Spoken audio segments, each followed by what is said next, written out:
what is this listening? How can we listen God's words or Guru's words? Through deep meditation. There is a story which is widely shared, you might have heard already. During the recession in United States, the jobs were scarce, and there was a opening for a person in a telegram office. And since there was just only one opening, but since it was recession, there were so many people who applied for that job and who showed up on that day.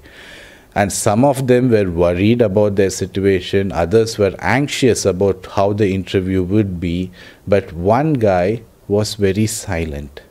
And as he was silent and inward, waiting to give his best in the interview, he heard a tapping noise, a clicking noise coming out of the interviewer's room.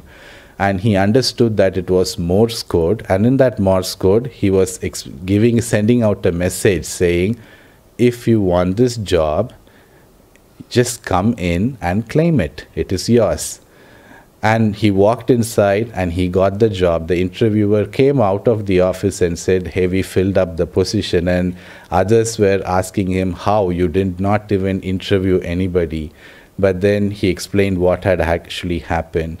That is listening. And why he was able to listen, it was because he was not worrying or he was not anxious, he was still.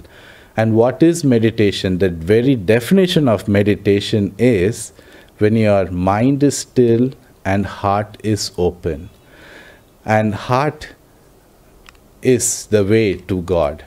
How to develop intuition is a very important discussion we always have.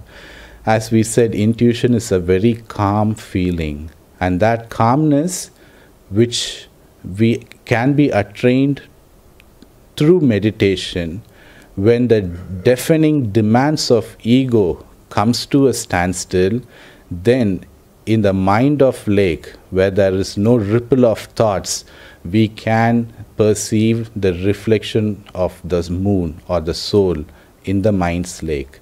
And that, to go deep into meditation, and through that meditation, we can intuitively feel God, know God. That inner stillness is very important, and meditating on Om is a very good way to develop your intuition. How do we know that we are in tune? It's very simple. God is harmony.